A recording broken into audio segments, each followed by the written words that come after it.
तो जितने भी हमारे साथी हमसे, मैं प्रणाम करता हूँ, नमस्कार करता हूँ। और अंत में मैं 5 मिनट, जब मेरी बात खत्म होने लगेगी तो मैं 5 मिनट सबके संबोधन में भी लूँगा। बीच में नाम इसलिए मैं नहीं लेना चाहता हूँ क्योंकि बीच फिर जो फ्लो होता है, जिस सब्जेक्ट पर आप बात कर रहे हैं, वो फ्लो रुक जाता है। तो आज का जो सब्जेक्ट है वो सब्जेक्ट है हिप्नोटिज्म। कि हिप्नोटिज्म है क्या। हिप्नोटिज्म या हिप्नोटाइज का हिंदी और शाब्दिक अर्थ सम्मोहित करना होता है या सम्मोहन है। और इसी विषय को लेकर मैं आप लोगों के सामने आज आया हूं। आप लोगों को जानकर बहुत ही आश्चर्य होगा कि आज हम लोग जो भी निर्णय लेते हैं उसके पीछे हमारा दिल दिमाग काम नहीं करता है। उसके पीछे हिप्नोटिज्म का थ्योरी काम करता है। हम हिप्नोटाइज होकर कोई भी निर्णय लेते हैं। इन चीज़ों को मैं साबित भी कर दूंगा और आप लोग भी कहेंगे कि हाँ, बेसिकली आज जिस दौर में हम रह रहे हैं तो 18 वर्ष से 30 वर्ष के बीच के लोगों को समझना होगा कि आखिर उनका लक्ष्य क्या है और वो इस्तेमाल कहाँ पे हो रहे हैं, उनको करना क्या चाहिए और क्या नहीं करना चाहिए। तो सबसे पहले जो दिक्कत आती है लोगों के समक्ष, स्टूडेंट के समक्ष, यूथ के समक्ष, कि जनरली एक कोई गाइडलाइन देने वाला आज के डेट में नहीं है कि उन्हें उचित मार्गदर्शन दे सके, क्योंकि सारे लोग आज अपने अपने कामों में व्यस्त हैं।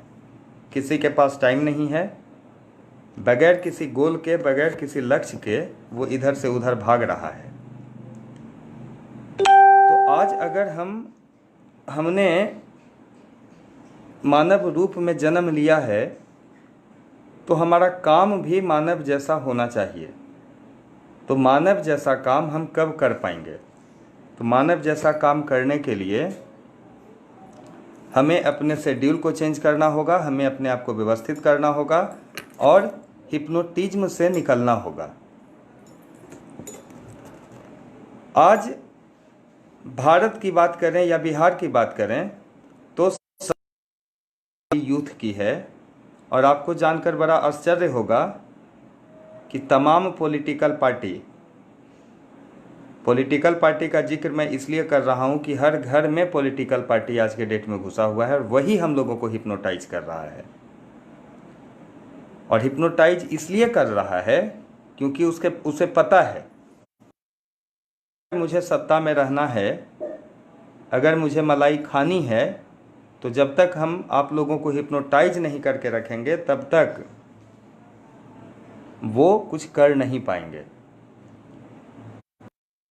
ने एक जो सिद्धांत दिया है कि आज का युवा हिप्नोटिज्म है, हिप्नोटाइज है, और मैंने जो सोशल मीडिया पर पोस्ट किया था कि मेरा विषय हिप्नोटिज्म रहेगा, हिप्नोटाइज रहेगा, इसीलिए मैं आप लोगों के समक्ष आया हूँ। मैं भी कि आज थोड़ा मैं समय लूँगा और आप लोगों के सवालों के जवाब भी मैं दूंगा, लेकिन मैं वो अंत में दूंगा। मैं पहले अपनी बात को ख़त्म करना चाहूँगा और उसके बाद आपके सवालों का जवाब दूंगा। तो ये हिप्नोटाइज क्या है? हिप्नोटाइज उस बात को कहते हैं, हिप्नोटिज्म सम्मोहन दिखता नहीं है, वो हमारे दिल और दिमाग पर असर करता है और हम उसी अनुसार से काम करने लग जाते हैं जो हमसे लोग करवाते हैं, और हम चाहते हुए और ना चाहते हुए भी उनके कामों में साथ देने लगते हैं। तो कैसे ये साबित हो कि हम हिप्नोटाइज हैं, उसका 2-3 उदाहरण मैं आप लोगों के सामने देना चाहता हूं कि हम हिप्नोटाइज हैं। आपको जानकर आश्चर्य होगा कि हम आज जो न्यूज़पेपर में कोई खबर देखते हैं, जो कुछ भी देखते हैं, तो ये खबर बड़े बड़े मल्टीनेशनल कंपनी के बड़े बड़े जो लोग होते हैं, खबरें चलती हैं, हम पेपर में छपी बातों को सच मान लेते हैं, हम टीवी पर देखी बातों को सच मान लेते हैं, हम सोशल मीडिया पर चली बातों को सच मान लेते हैं, और ये प्री प्लान्ड तरीके से चलाया जाता है हम लोगों के सामने। इसमें कहीं से कोई शंका वाली बात नहीं है। लोगों को हिप्नोटाइज करने का जो माध्यम, वो माध्यम सरकार ने, या वो माध्यम बड़े बड़े लोगों ने, पूंजीपतियों ने थ्री हैंड्स के थ्रू हिप्नोटाइज करने का काम रखा है, काम करते हैं, और वो है प्रिंट मीडिया, इलेक्ट्रॉनिक मीडिया और सोशल मीडिया। इन तीनों का आज धड़ल्ले से इस्तेमाल करते हैं लोग, और उसी के जरिए लोगों को हिप्नोटाइज किए हुए रहते हैं और अपनी बातें मनवाते हैं। मैं यहाँ पर बताता हूँ कि जितने भी व्यूअर हैं, अभी जो भी लोग मुझे सुन रहे हैं, वो लोग भी हिप्नोटाइज हैं, और कैसे हैं वो मैं बता देता हूँ। आज आप एक जूता खरीदने जाते हैं, आप एक शर्ट खरीदने जाते हैं, तो आप एक ब्रांड को देखते हैं कि ये ब्रांड है कि नहीं। हर किसी को पता है कि आपके सामने दो कपड़े रखे हुए हों, दो शर्ट रखे हुए हों, एक लीलन का शर्ट रखा हुआ हो और एक एडिडास का शर्ट रखा हुआ हो। लीलन का शर्ट 1200 रुपये में आपको मिल रहा है और एडिडास का शर्ट आपको 3500 रुपये में मिल रहा है। लेकिन तब ये जानते हुए कि हमारे शरीर के लिहाज से जो हीट थ्योरी है, जो कपड़ा हीट बर्दाश्त करता है, उसके अनुसार से सब का कपड़ा बहुत ही अच्छा माना जाता है। उसके बावजूद आप आज का युवा जो 18 साल से 30 साल के बीच का है, वो लीलन खरीद कर, वो जिस पर लोगो लगा रहता है एडिडास, तो एडिडास का कपड़ा खरीदना पसंद करता है, क्योंकि वो हिप्नोटाइज है। हम प्रतिदिन किसी चाय दुकान पर बैठते हैं, किसी दोस्त से मिलते हैं, सामाजिक बातों पर चर्चा होती है, सही और गलत में डिफरेंसेस पैदा करते हैं, डिफरेंस की बात करते हैं, और वहाँ पर हमारे द्वारा जो उदाहरण दिया जाता है, तो कहीं ना कहीं से हम वैसे लोगों का उदाहरण देते हैं जो आज हमें हिप्नोटाइज कर रहे हैं, और उसका हमको बिल्कुल आभास नहीं होता है। हम किस तरह से हिप्नोटाइज हैं, एक उदाहरण मैं और आपके सामने प्रस्तुत करना चाहता हूं। आप किसी और कहें कि बाबू घर में गेस्ट आया हुआ है और आप एक अच्छी सी कोल्ड ड्रिंक लेकर आओ या कुछ बढ़िया चीज़ पीने वाला सामान लेकर आओ, तो आप देख लीजिए कि वो क्या लाता है। 100% वो या तो थम्स अप लाएगा, कोका कोला लाएगा, माजा लाएगा, पेप्सी लाएगा, स्प्राइट लाएगा। बगल में स्वास्थ्य सबसे अच्छी चीज दूध की बनी लस्सी मानी जाती है, लस्सी रखा रहेगा, लेकिन वो नहीं लाएगा। आप जब पूछेंगे कि मैंने कहा था अच्छी चीज लाने के लिए, तो तुम ये क्या ले आए, तो वही कहेगा कि पापा भैया यही तो है वो चीज़ जो अच्छी चीज़ है। तो कैसे अच्छी है? तो टीवी पे मैंने देखा था कि सलमान खान जहाज से कूद जाता है बोतल लेके, अक्षय कुमार ये करता है, ये वो। तो ऑब्वियस है कि इसमें पैशनेट है, इसमें जोश है, इसमें जुनून है, और इसी कारण से यह चीज़ है मैं आपके लिए लाया हूँ। अब किसी को टूथपेस्ट दे लाने के लिए एक टूथपेस्ट लेके आ जाओ, तो बगल में नीम का टूथपेस्ट, आप लोगों को भी पता है अच्छी तरह से कि नीम दांतों के लिए अगर कोई सबसे अच्छा चीज़ है, मसूड़ों के चीज़ है, नीम है। लेकिन वो नीम का पेस्ट ना लाकर वो पेप्सोडेंट ले आएगा, क्लोजअप ले आएगा, कोलगेट ले आएगा। अब आप ये समझिए है एक छोटा सा बच्चा भी फेरारी है, मर्सिडीज है, BMW है, हमर है, इन सबको बेचने वाले, इन सबको बनाने वाली कंपनी कभी ऐड नहीं करती है, क्योंकि उसे पता है स्पेशल क्लास है, एक वर्ग है, और वही उसे खरीदने की औकात रखता है। और हमारा जो खास वर्ग है वो बेरोजगार नहीं बैठा हुआ है, अपने घर में नहीं बैठा हुआ है, वो दिन रात मेहनत कर रहा है, वो अपना काम कर रहा है। तो ये एक बहुत बड़ा उदाहरण है आपके लिए कैसे हिप्नोटाइज हैं। अब भारत की बात करें, बिहार की बात करें तो प्रिंट मीडिया, सोशल मीडिया और इलेक्ट्रॉनिक मीडिया के माध्यम से प्रतिदिन पॉलिटिकल पार्टी और कंपनी लाखों करोड़ों रुपए खर्च करके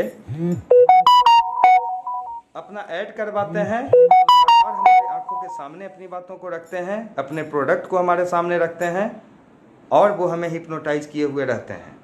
ऐसा देखा गया है कि अगर कोई भी चीज़ लगातार हमारे सामने आ रहा हो तो हम उसके काफ़ी अपने नज़दीक समझने लगते हैं और जाने अनजाने में बिना उसके बारे में कोई पड़ताल किए, बिना उसकी इंक्वायरी किए हम उसके प्रोडक्ट को खरीदने लगते हैं और उसके साथ हो लगते हैं। प्रोडक्ट कुछ भी हो सकता है, खाने पीने की सामग्री हो सकती है, यूज करने की सामग्री हो सकती है, पॉलिटिकल पार्टी हो सकता है, कोई ऑर्गेनाइजेशन भी हो सकता है जो कि हमें हिप्नोटाइज करता है। आज हिप्नोटाइज करने में मोबाइल का एक बहुत बड़ा योगदान है। मुझे जहाँ तक याद है कि मैं जब क्लास 8 में था तो उस समय प्रतिदिन कम से कम 3 से 4 घंटा मैं स्टडी कर लेता था और आज आप देख लें कि 24 घंटा का एक दिन रात होता है, 12 घंटा हम सो जाते हैं, 12 घंटा हम सोकर निकाल लेते हैं और उसके बाद जो बचा 12 घंटा आज लगभग 18 से 30 साल के बीच का जो यूथ है उसका 7 से 8 घंटा प्रतिदिन आज मोबाइल ले रहा है। मोबाइल ने एक तरह से हमें पंगु बना दिया है और पंगु बनाकर इस कदर छोड़ दिया है कि हम आज अपने वास्तविक जो स्टडी होता है, स्टडी मटेरियल होता है, हम उससे लगभग दूर जा चुके हैं।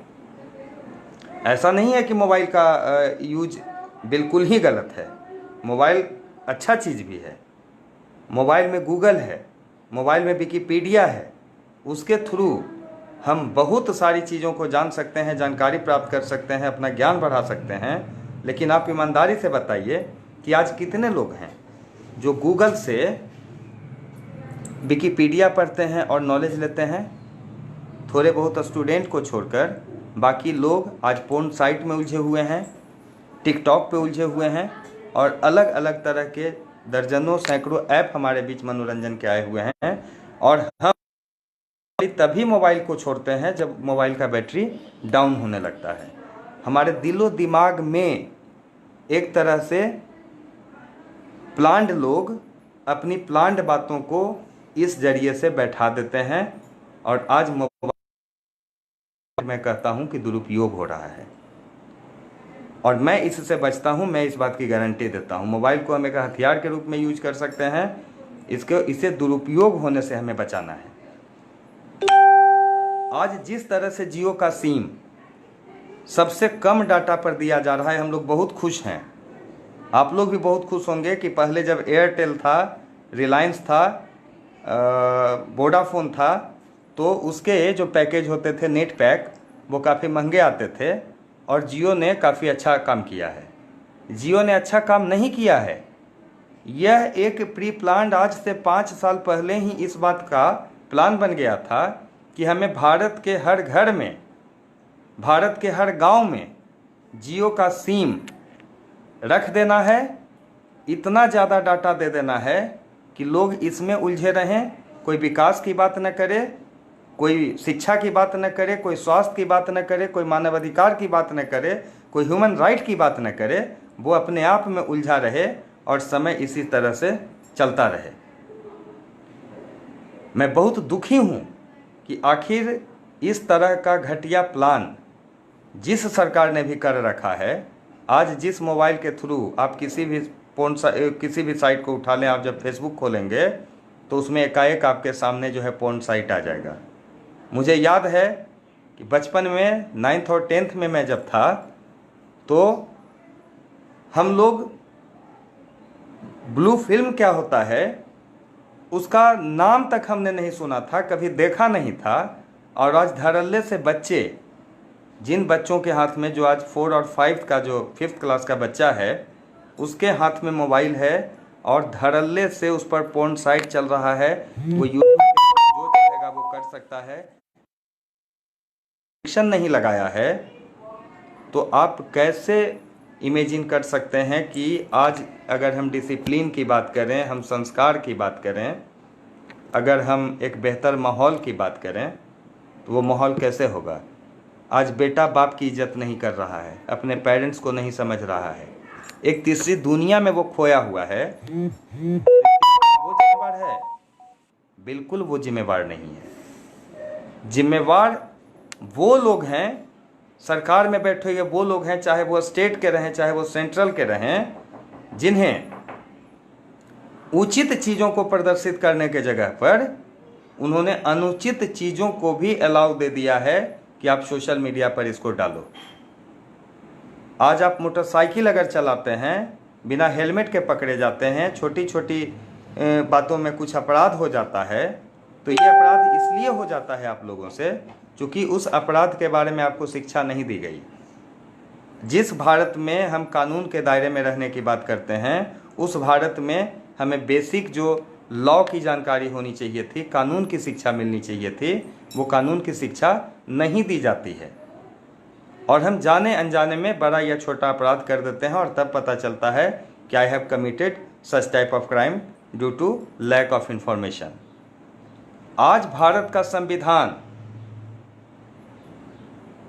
को प्रदर्शित करने की जरूरत थी, उसे हर स्कूल में लागू करने की जरूरत थी। सीआरपीसी और आईपीसी, इंडियन पेनल कोड को भी एक सब्जेक्ट बनाने की जरूरत थी, लेकिन क्या है इन चीज़ों पर किसी का ध्यान नहीं है। आज सरकार से आप सवाल पूछ सकते हैं कि आज कोर्ट में जितने मसले लंबित हैं, आज आपके साथ कोई गाली गलौज कर देता है, कोई दुर्व्यवहार हो जाता है, तुरंत आप थाने की तरफ बढ़ते हैं। थाना में जाते ही क्या होता है कि एफआईआर दर्ज होता है, और एफआईआर दर्ज होने के बाद किसी से छिपा हुआ नहीं है कि थाना दोनों पक्ष से रुपये लेकर और उस मामले को कोर्ट में प्रोसीड कर देता है, और वो 5 साल बाद, 10 साल बाद, 15 साल बाद वो मामला आएगा, खुलेगा या नहीं खुलेगा, उसका कोई गारंटी नहीं है।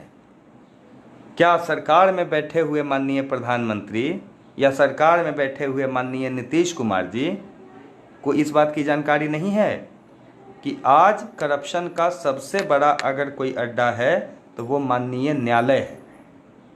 मुझे शर्म आता है ये कहने में, लेकिन जिस न्यायालय को हम न्याय मंदिर कहते हैं, वही मंदिर आज सबसे बड़ा करप्शन का अखाड़ा बना हुआ है। आज आप एक पेपर खरीदने जाएं तो 50 पैसा या 1 रुपया में आपको 1 पेज पेपर मिल जाता है। अगर आप थाना से या माननीय न्यायालय से प्राप्त करने जाएं तो उसी पेपर की कीमत 200 से 300 रुपया जब तक आप नहीं देंगे तब तक आपको नहीं मिलेगा। तो क्या ये उचित सवाल नहीं है? अब किसी ने हमारे साथ अपराध किया, गलतियां की, और बेल लेकर वो 4 साल, 5 साल, 10 साल तक उस पर कोई सुनवाई ही नहीं हो रही है, क्यों डरेगा? क्यों कानून का पालन करेगा? क्यों सिस्टम को वो मानेगा? नहीं मानेगा। उसको तो सरकार ने उलझा कर रख दिया है कि आप पड़े रहो, फेसबुक खोलो, खेलो, यूट्यूब चलाओ, बहुत सारे साइट हैं, पोर्न वीडियो देखो, बस इसी में खुश रहो यार। हमारा तो बस काम है कि हमको 5 साल तक किसी तरह से अपना समय काट लेना है, और 5 साल के बाद पुनः एक नए एजेंडे के साथ आएंगे। कहीं वो मंदिर बनवा देंगे, कहीं मस्जिद बनवा देंगे, कहीं मुसलमान को दुश्मन बना देंगे, कहीं हिंदू को दुश्मन बना देंगे, कहीं जातीय उन्माद पैदा हो जाएगा, और ये सब तरह से फंडा लगाकर वो अपना काम कर लेंगे। तो इसमें अगर आपको सफल होना है, आप अगर चाहते हैं कि चेंजिंग आए, तो चेंजिंग लाने के लिए आज युवाओं को आना होगा, एक उचित संगठन के साथ आना होगा, उसके उद्देश्य को समझना होगा, और उस उद्देश्य के साथ मिलकर कदम से कदम मिलाकर आपको चलना होगा। मैं गारंटी कहता हूं कि हम निश्चित ही बदलाव ला सकते हैं। मैं यह जो लाइव पे अभी आपसे बोल रहा हूं, हो सकता है कुछ लोगों को लगेगा शाब्दिक अर्थ जो होता है कि बकचोदी कर रहा है, तो ये बकचोदी नहीं है, ये रियल में ये फैक्ट है। और इस गलत को हम रोकें। तो हमारा साथ आप लोगों को चाहिए। हिप्नोटिज्म क्या होता है, आज हम हिप्नोटाइज हैं चारों तरफ से। मैंने आपको टूथपेस्ट का उदाहरण दिया, मैंने आपको कोल्ड ड्रिंक का उदाहरण दिया, मैंने आपको कपड़ा का उदाहरण दिया। उसके अलावा मैं एक और कहानी सुनाता हूँ आपके बीच में, जिससे आप मान जाएंगे कि रियल में हम हिप्नोटाइज। एक कहानी आप लोगों ने जरूर, बड़े बुजुर्गों ने सुनाया होगा कि 5 चोर कहीं पर बैठे हुए थे और एक पंडित जी को किसी ने दान में एक बकरा दिया था कि आप जाइए, आपने पूजा पाठ मेरे यहाँ करवा दिया है,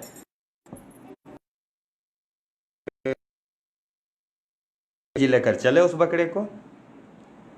उन 5 चोर ने जब देखा कि पंडित जी एक बकरा लेकर जा रहे हैं, तो उनके मन में आया कि भाई ये बकरा कैसे हथियाया जाए। तो हथियार, वो सारे लोग लगभग आधा किलोमीटर 1 किलोमीटर की दूरी पर अलग अलग वेशभूषा में बैठ गए जाकर। जब पहले चोर के बगल से पंडित जी गुजरे तो उस चोर ने कहा कि पंडित जी क्या कर रहे हैं, ये मतलब क्या ले जा रहे हैं आप? कहा कि क्या है, देख नहीं रहे हो, अंधे हो क्या? एक बकरा है, इसको हम ले जा रहे हैं। कहा अरे भाई क्या हो गया आपको पंडित जी, ये बकरा नहीं है, एक्चुअली आप एक गधा को लेके जा रहे हैं, मतलब एकदम दिमाग काम नहीं कर रहा है आपका क्या? पंडित बुरा कहते हुए आगे बढ़ गए। फिर दूसरा चोर मिला, उसने कहा कि अरे महाराज प्रणाम प्रणाम, कहाँ जा रहे हैं, ये कुत्ता को लेके कहाँ जा रहे हैं? पंडित जी फिर गुस्सा गए कि अरे यार बकरा है और तुम इसको कुत्ता बना रहे हो, हद स्थिति है। तो उस चोर ने कहा ठीक है प्रभु, मेरा काम था कहना, ठीक है, जैसा आपको अगर ये बकरा दिख रहा है तो कोई बात नहीं। फिर पंडित जी आगे बढ़े, तीसरा चोर मिला, उसने कहा कि अरे पंडित जी सूअर को कहाँ लेकर जा रहे हैं आप? पंडित जी के मन में शंका पैदा होने लगा कि ये हो क्या रहा है। उसकी बात को भी उन्होंने साइड किया। पुनः जो है चौथे चोर के पास पहुंचे। वो चौथे चोर ने कहा कि आप अजगर को महाराज कहाँ पकड़ के लेके जा रहे हैं, ये अजगर को आप ले जा रहे हैं, फिर आप ही को मार देगा। क्या हो गया आपको पंडित जी, बुद्धि नहीं है क्या, दिमाग खत्म हो गया है? अब पंडित जी बुरी तरह से कंफ्यूज हो चुके थे, दिल दिमाग उनका कि करना क्या है इसका। इसी बीच सबसे लास्ट चोर के पास जब पहुंचे, 5वें चोर के पास, तो 5वें चोर का गेटअप जो था वो पूरा भस्म, ललाट भस्म वगैरह लगा के पूरा फूल माला के साथ बैठे हुए थे। और उन्होंने कहा कि अरे बच्चा कहाँ जा रहे हो, तुम इधर आओ जल्दी। पंडित जी गए, उन्होंने तुरंत एक माहौल बनाया, गंगा जल वगैरह लेकर उनके ऊपर छिड़का, कहा कि यार क्या कर दिए तुम, क्या है ये, क्या ले तुम हाथ में पकड़े हुए, छोड़ो उसको, जल्दी जल्दी से रस्सी छोड़ो, जल्दी से रस्सी छोड़ो। पंडित जी हड़बड़ा गए, पंडित जी ने हड़बड़ा कर उस रस्सी को छोड़ दिया। रस्सी छोड़ने के बाद पंडित जी ने कहा उनसे कि मैं तुम्हें कुछ बात बताता हूं, उस चीज को समझना। ये जिस चीज को तुम ले जा रहे हो, ये एक्चुअली एक प्रेतात्मा है, और तुम्हारे घर में मुझे पता है कि तुम्हारा एक बेटा है ना? तो इन्होंने, पंडित जी ने कहा हाँ, क्योंकि वो सारा चोर इनके बारे में पहले से इन्फॉर्मेशन रखा हुआ था। पंडित जी कहाँ के रहने वाले थे, घर में कितने सदस्य थे, गांव का नाम क्या था, वो सारा कुछ उस साधु जी ने, चोर के रूप में जो साधु था, उसने बता दिया। उन्होंने, उस चोर ने कहा कि आप जिसको ले जा रहे हैं एक्चुअली में ये, इसको आप लेकर जा रहे हैं और यह आपके बेटे को घर में जाकर खा जाएगा। अब पंडित जी हड़बड़ा गए कि महाराज, साधु महाराज बताइए कैसे बचा जा सकता है? तो इसका एक उपाय है कि तुम पीछे पलट कर मत देखना, मैंने कुछ मंत्र वगैरह पढ़ दिया है। कुछ इन्होंने वैसा, चोर ने ड्रामा किया और कहा कि एकदम सामने चलते चले जाओ और पीछे मुड़ के देखना भी मत। और पंडित जी चले गए। उन्होंने कहा कि बाप रे बाप, सही। अब पंडित जी के मन में आया कि सही में जो है हमको जो है लोग रोक रहा था। उस चोर ने कहा कि एक्चुअली ये जो है तुमको नहीं दिख रहा है, लेकिन मैं अपनी दिव्य दृष्टि से देख रहा हूँ कि ये पल पल अपना रूप बदल रहा है। कभी बकरे के रूप में आ रहा है, कभी कुत्ते के रूप में आ रहा है, कभी गधे के रूप में आ रहा है, कभी सूअर के रूप में आ रहा है, कभी अजगर के रूप में आ रहा है। तो तुम इसको नहीं देख पाओगे, मैं इसे देख पा रहा हूँ, इसलिए तुम बढ़िया है जो तुम मेरे पास आ गए, मैं मिल गया, तुम्हारी जान बच गई, तुम्हारे परिवार की जान बच गई। पंडित जी चले गए और इन चोरों ने उस बकरे को पकड़ लिया, काटा और काटकर उसका मांस खा गए। तो आज अब ये बताइए कि जब 5 आदमी मिलकर अगर किसी सही चीज़ को गलत साबित कर देते हैं, ये कहानी नहीं है। इस पर अगर आप चिंतन करेंगे तो आपको लगेगा कि आज जितने भी बड़े बड़े पॉलिटिकल पार्टी के नेता हैं, बड़े बड़े उद्योगपति हैं, वो सब आज उसी चोर वेश बदल कर हमारे सामने आते हैं और हम और आप में हैं, जो कि अपना सारा कुछ, चाहे वोट की बात हो, चाहे धन की बात हो, चाहे समय की बात हो, उनके बीच में देते रहते हैं। यह यथार्थ है, आज की यही सच्चाई है। तो हमें इस हिप्नोटिज्म से निकलना होगा, सही गलत को समझना होगा। किसी ने कुछ कहा तो हम उसकी जांच कर लें और जांच करने के बाद उस पर हम विश्वास करें, तभी माना जाएगा कि you are not hypnotize, otherwise you are hypnotized. और जो व्यक्ति हिप्नोटाइज है वो अपना एक मर्जी से नहीं बढ़ा सकता है, मैं आपको बता दे रहा हूँ।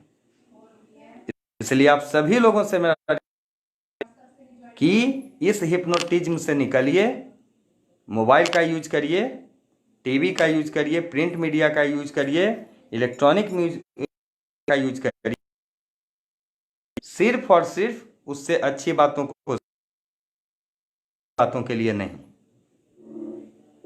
इसी चीज पर मेरा आज ये कंसेप्ट आधारित था। अब मेरी बात यहीं पर खत्म होती है। आज जो मेरा लाइव आने का उद्देश्य था वो हमने आपके सामने रख दिया। अब यहाँ पर जितने भी हमारे साथी जुड़े हैं उनको मैं करता हूँ, इस मंच पर स्वागत करता हूँ।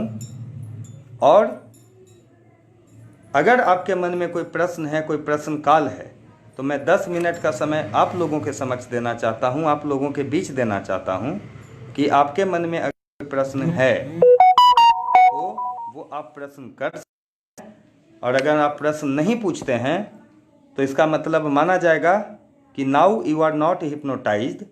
तो अब आपका ये काम बनता है कि आप अपने आसपास में लोगों को इस हिप्नोटिज्म, आज के लोग बहुत अच्छे हैं। आज जिस तरह से मैंने वीर बजरंगी सेना का निर्माण किया और जिस तरह से उसका समर्थन लोगों को मिला है, मैं कहता हूं कि साल 2 साल 3 साल होते होते बजरंगी सेना एक बहुत बड़ी ताकत बनकर उभरेगी, अगर आप लोगों का साथ मिला तब, अगर से निकले तब। ये कैसे होगा? इन बातों को आप लोगों तक पहुंचाएं, अपने दोस्तों तक रखें, पेपर में छपी बातों को, सोशल मीडिया पर आई बातों को, टीवी में चली बातों को आप पहले जस्टिफाई कर लें, उसका निरीक्षण कर लें, उसका टेस्ट कर लें, तब आपको कोई माइका लाल हिप्नोटाइज नहीं कर पाएगा और आप एक उचित निर्णय लेने में सक्षम साबित होंगे।